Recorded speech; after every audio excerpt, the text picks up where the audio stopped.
upon I am not an device-free alcoholic. time. I've never had a DUI. Quality I've never time. lost a job. I've never had a And putting them all relationship end or away have issues when they're because of still alcohol. under So, your roof, when you when tell they're people you still stop living with drinking, they you, automatically and when they're assume that, still young enough they picture to like somebody where on they're not the street corner completely with a paper bag, autonomous, which is so sad. take advantage of Because that number while one, you the person on can. the street corner with a paper And bag know doesn't that want to they be there may not either, love that right? idea. Like where And is if our that's something you're compassion? struggling with in your But house, also, the conflict it's of there's an automatic creating limits shame and boundaries response to around it. phone And use, so, I grew make up sure you with a download normal my free family. I was resource, an only Screen child to Sanity, two good 5 Ways time to fun Limit Teen Phone parents. My Use Without parents were always Conflict. the first people I'll on put the a link dance for it in floor. the show Super notes. It's fun. free, My mom totally free. loved You can download wine it or still loves because wine. the My last dad thing drinks you want is beer. to Like be that's just arguing about their phone culture. use Knew, during the holidays or any drinking was time. just something that was fun. And so, So I went, create that um, phone-free I existence with little I never parameters and thrown up boundaries from around it drinking in without my having whole to fight about it. life. It's so That's a interesting. great goal to And so, have for I this went holiday to season. college and had fun. I was in college in the That is 90s it. where it was just Enjoy like your everybody holiday with drank your and had fun. family. And then where I And went of to course, graduate if you are school was looking to another work fun, closer school together on where, these things, big if you football listen to team this and podcast and you hear tailgating some and just, information that's just helpful, fun. And so I work with when I clients, was parents a young one-on-one teacher, I had a to group of really dial into the teachers struggles that we they're would go out with having with after, their the Friday teenager. night football games or Everybody maybe has like unique after a challenges. Thursday or whatever, Every and we'd go teenager, to every a bar and parent have a is few unique. drinks and just And when I can nothing. hear I what's didn't going on in your question it, house, just kept I can living. identify High achieving immediately person, what always, would be helpful had and to, tell you what I'm always one of actions those you people can that had to get straight take A's, right? to And start so improving I your fought home the life perfectionism. and your And relationship so with I your teenager. realized moving into There like are my 20s spaces and available 30s right now. when I had no Schedule your issue free with it, consultation to but I learn was more. The recognizing link that I is had in the anxiety. show notes. And because I'm Thank you for so tuning in. driven I hope you have and a fabulous I was holiday very season, anxious. and I And will so see moving you into like next my time. later 30s, I believe there was a confluence of a lot of things. And I think one of those is working with perimenopause and hormone changes. And, being a high school assistant principal with two children, renovating, an 18th century farmhouse. And I mean, running 10Ks. I'm like, what else am I supposed to do? Right. Like I was like, I'm going to can tomatoes this weekend. Like I was doing too much. And so alcohol was my friend. And Mhm. so when I had a hard day at school with everything that would happen, I mean, it's crazy how just one day in the life of, of an assistant principal can be. Like that's a whole other podcast we'll have to have. I can tell you so many And stories. only And so, imagine. and so I would come home and I would need to like come down from that experience from having Mhm. been under, from things like being under fluorescent lights all day and, with 2,200 humans and teenagers, no doubt. And Yeah. so wine was the thing. I would come in the house with my kids, get them started with homework, start dinner, and I would pour a glass of wine. And it Yeah. was just what I thought was self care. And Yeah. so, and I didn't know until I started reading and paying attention. I remember reading somewhere that your liver needs a break, that you should take. People that drink should have at least three consecutive non-drinking days a week in order for your liver to rebound from drinking. And I was like, okay, cool, that's easy. I mean, I had two kids and breastfed two kids and I didn't drink. Like I can do this. Yeah. But let me tell you that the first day, I don't know if it was the first day, but in my memory of this is when I told myself I couldn't drink, I was Mm. so mad. I felt deprived. And I was like, wait a minute, I do everything else right. Why can't I have a glass of Chardonnay? Like, that is my reward. That is how I calm myself. That's going to help me sleep. It's going to help me feel better. The whole mommy wine culture runs rampant, right? Like, that's a big thing. Oh, yeah. And so I was suffering from what I know now as cognitive dissonance, Uh-huh. where my conscious brain knew that I probably shouldn't be drinking, but Mhm. my unconscious brain was like, screw it, Suzanne. Like you've had a hard day and you do everything right. And who cares? It's Yeah. Chardonnay. Who cares? And so I had this battle going on in my head. And so I didn't have I got frustrated with alcohol. My relationship with it started to like deteriorate because I was thinking about it all the time. And I Yeah. was like, why am I thinking about alcohol when I don't necessarily have a drinking problem? And so an anxious brain like mine went into like this spiral with that. And so I came across in 2018 Annie Grace's The Alcohol Experiment. Mhm. And I was really interested, intrigued by it because the first part of it is nothing's wrong with you, Yeah. and take a 30-day break. And so it was like a 30-day break, and I was like, you know what, I want to do this because it was like September, the end of summer, where I had had a month off and I'd had fun, vacation, and just overindulging on food and wine. It's like at the end of summer, I wanted like grilled chicken salads and water. Like I felt gross at the end of every summer, and so I was like, okay, 30-day break, and so I loved it. I didn't drink for 30 days and every day it was an app at that point. It was like one of her first iterations of this. And every day you break up or you break down an unconscious belief you have about alcohol to include alcohol tastes good. Alcohol helps me sleep. Mhm. Alcohol makes me more social. Alcohol calms my anxiety, all of these things. And you learn the science behind it. And so what happens is it slowly changes your unconscious beliefs about it. And so during this time, my anxiety plummeted. I slept like a baby. Oh, I It was crazy. I was like, "What is this?" I had so much energy, I annoyed myself. I was like, "What yeah. is this?" And and it was like my brain went back online. Because was suffering from some brain fog, and I've always been very quick on my feet, and I did not like that my brain wasn't working. That was really frustrating for me. And so I loved it. And so at the end of it, I was like, wait a minute. Like this goes against, all like 30 some years of my life when this was supposed to be a fun thing. And so I actually moderated for a while after that because I was Okay. just kind of over it. And I was like, oh, I don't feel like it. And I had, gotten out of the habit. But then the holidays hit and, you start drinking again with family and blah, blah, blah. And so, um, but I knew a fire was lit inside. And I was Yeah. like, I'm gonna not drink one day. And I remember I was like quizzing my family. I was like, "So, if I stop drinking, are you still gonna like me?" And they're like, "Of Love it. course we are, but why would you do that?" And I'm like, "I don't know, but there's something inside of me." And so all the thought leaders that I love, like Brene Brown, Mhm. Glennon Doyle, like the women that I revere and read are all non-drinkers. And I Yeah. started to think, there's something to this, right? Mhm. And so then during the pandemic, I decided to take another break. So I Okay. went like 70 some days without drinking during COVID, right? Which Which is was, huge. I mean, what is that, right? Like, yeah. And so I felt great. And so something in me was like, you're going to stop. You're going to Yeah. stop one day. And so I had like this slow goodbye because it was like a lifestyle I had to let go of. And so Yeah. I had this amazing morning. I went on this vacation with my husband on our anniversary trip, and we were on Isle of Palms in South Carolina, a beautiful place.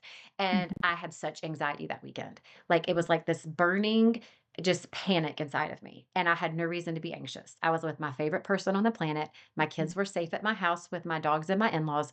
Everything was fine. I was dying inside.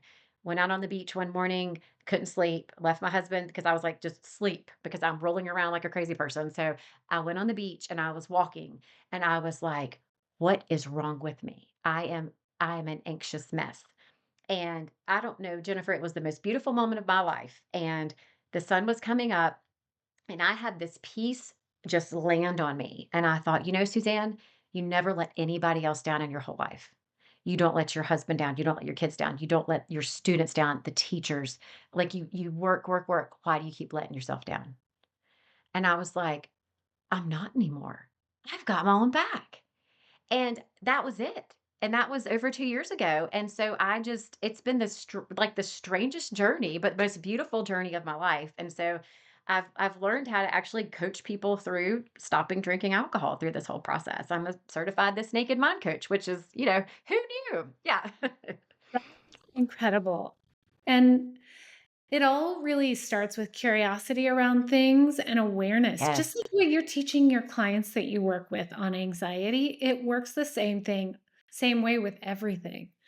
Is Yes. having this open-minded awareness of an evaluation, self-evaluation is how is Mm. this impacting my life? Is this what I want to continue doing? And Yes. the thing too that you brought up is that discomfort that came with the change initially. Yes.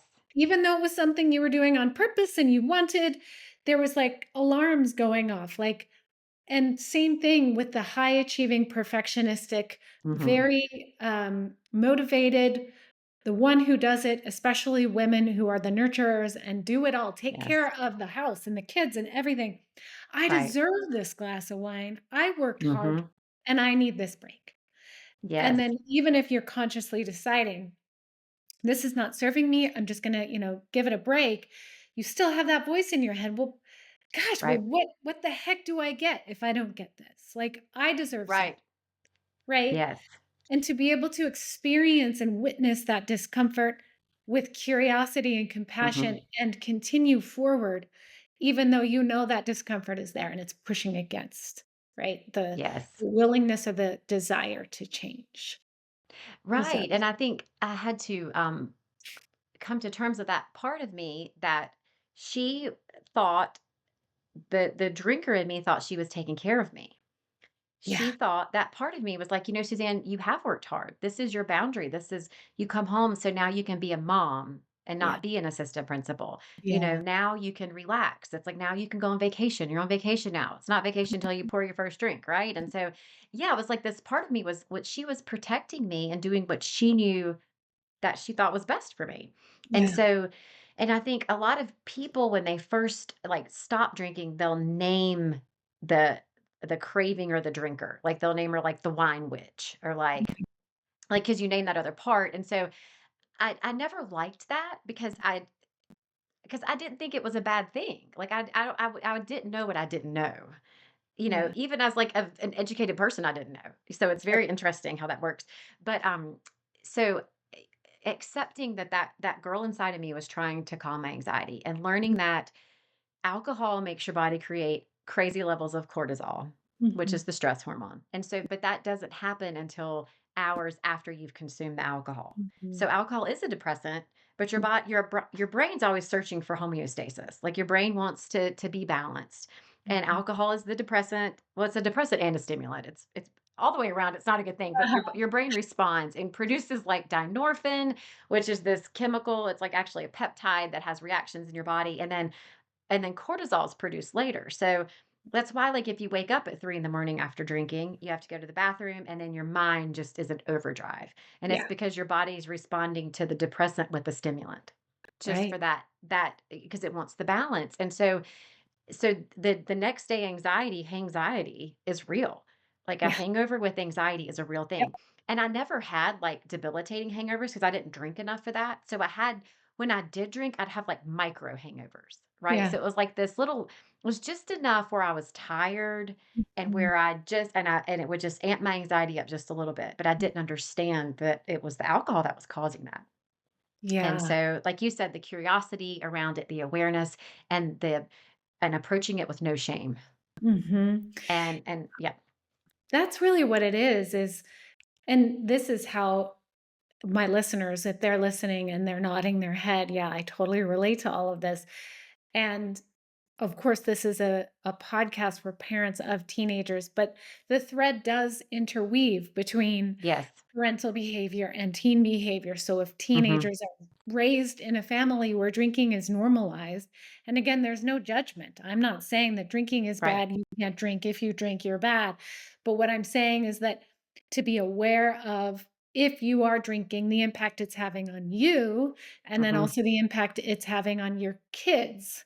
So to Right. speak to that with the clients you work with, does this come up? Alcohol use? I can imagine it does, especially in college. And tell me a little bit more about how the conversations around that go with the teen girls that you work with. Yes, it does come up. And with college drinking, it's binge drinking. Yeah. And it's not, they're not sitting around at a wine bar having a glass of Chardonnay. I mean, they're carrying those stupid Borg things, Oh and my I can't with that. I tell them, I'm like, I'm embarrassed to even say that word. I'm not I saying it. know, and We're I'm s- so we're proud. I'm starting like, talking about it, "Good job," but I'm like impressed that you know it. But of course, I know it too. and they decorate them. What is They do. happening? Yeah. What is this? And it's I need hydrating. this to stop. Oh, I need this to stop. I can't. And I so hear I can't.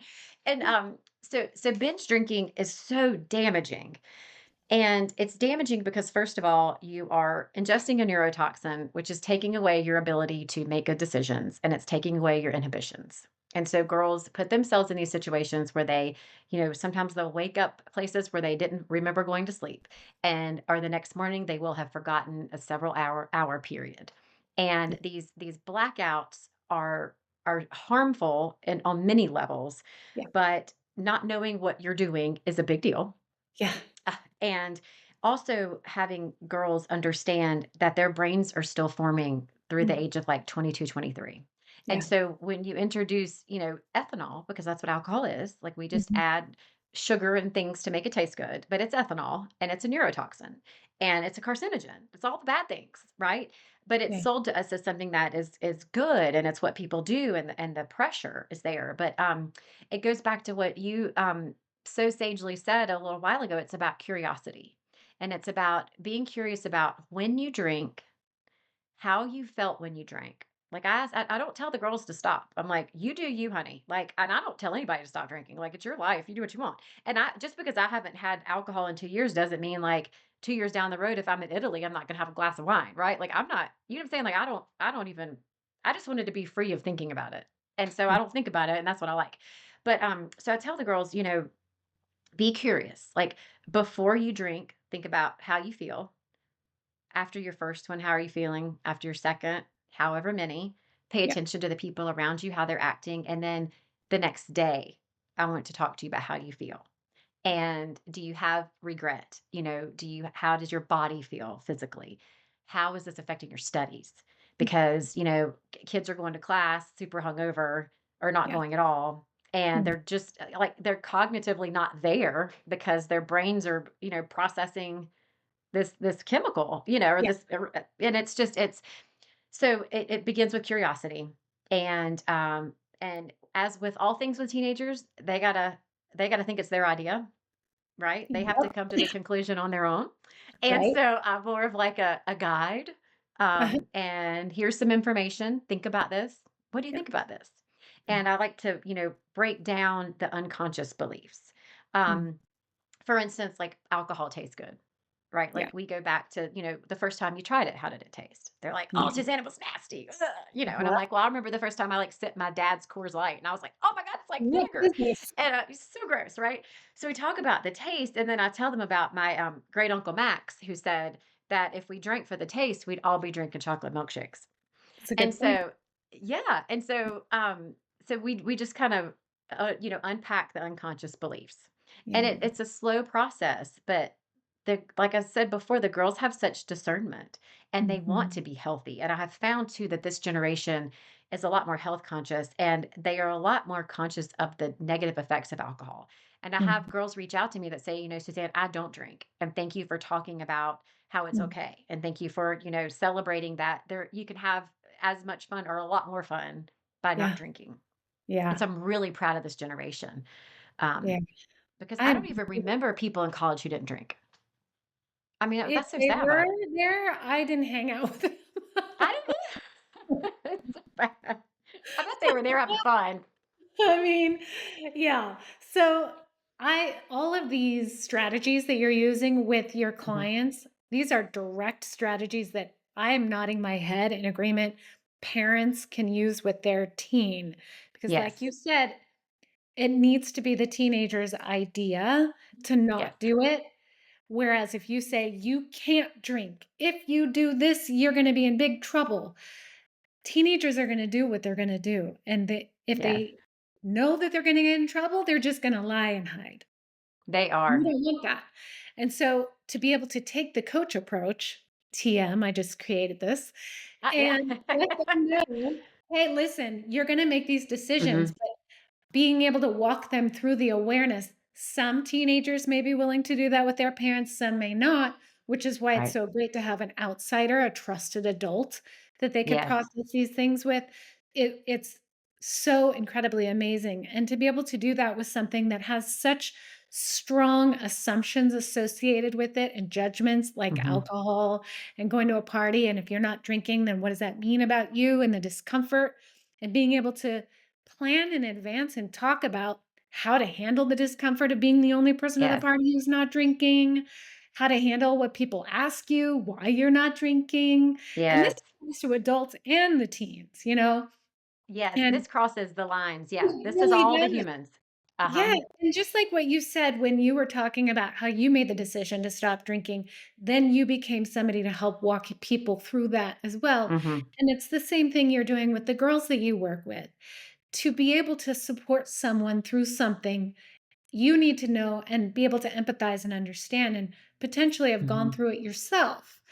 And so, Right. whether parents have done that or not, it all really does come down to the empathy, the understanding, the curiosity, and that's where the connection is with all of it. Yes. Yeah. Certainly. And you can't, and willpower doesn't work. Mm. Willpower can work, but it runs out. And our behavior is driven by our emotions. And Yeah. so, positive behavior change is possible when you change your emotions behind it. And Mm. so that works, like I was saying, for all the humans, for the Yep. teenagers and their parents. And Yeah. so, and I think healthy conversations about alcohol are essential. And and it's difficult for me to have conversations with people when they're like, "Oh, my house is the place where kids can drink because at least I know they're safe." And they'll ask me what I think about that, and I'm like, "Well, do you want to know the truth?" Because, I mean, because kids, you trying to be cool Yeah. because the kids are only at your house because that's where they know they can drink, Yeah. right? And they're Mhm. gonna they're gonna laugh and be nicer to you because you're letting them do what they want to do. Mhm. And that's just and that's in my opinion, that's not healthy for the kids. Yeah. And it's illegal Yep. and it's dangerous. And Yeah. so, but then also the other side is, some parents are like, well, Suzanne, I know my daughter's drinking and she lies and goes and finds ways to do it. Yeah. And like you said, that's what kids do. That's what Yeah. teenagers do. And that's why they're such frustrating little creatures, right? And Yeah. that's why parents call us because and that's why we because it having, like you said, the neutral third party Yeah. that can be honest and say, Mhm. okay, I'm not our conversation is not something I'm going to talk to your parents about. Like, this is between Mhm. us. But this is Mhm. what you need to know, sweet girl. Like, this is the truth. And it's up to you. And girls especially love to feel empowered and love to feel that they own their decisions. And Yep. they do. And Mhm. and as a parent, it's hard to let go and let them do that. But Mhm. as coaches can say, this is your decision. This is Yeah. your responsibility. And Yeah. responsibility is a beautiful, freeing thing.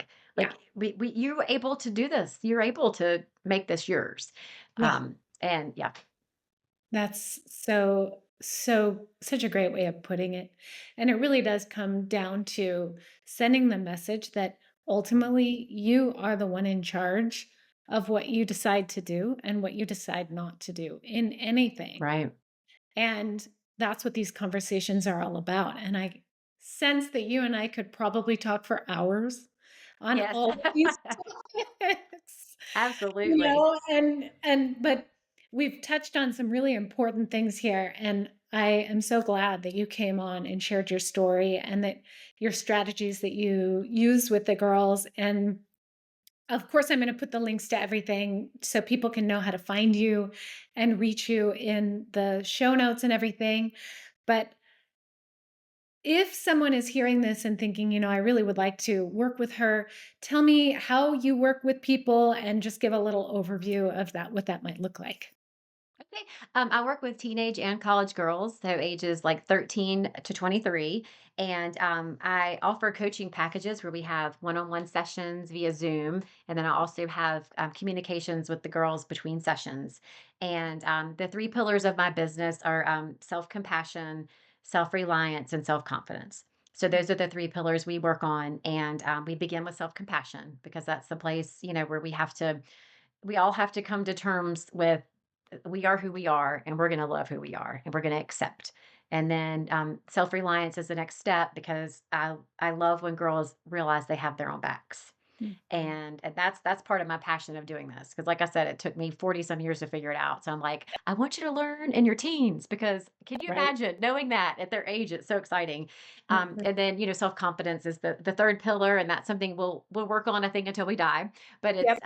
it's important to talk about it. But yes, so I'll offer those packages. And I also have some group coaching with college girls, and that's fun. Yeah.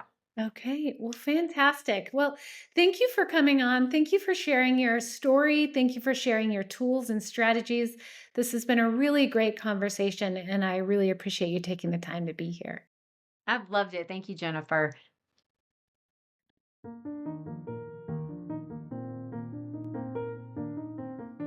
If you liked this episode, I'd like to invite you to join Raising Happy Teens, my free online community for parents of teenagers, where every week I host Ask a Coach. You bring your parenting questions, and I provide expert advice and coaching. Click the link in the show notes to join today. I'll see you inside.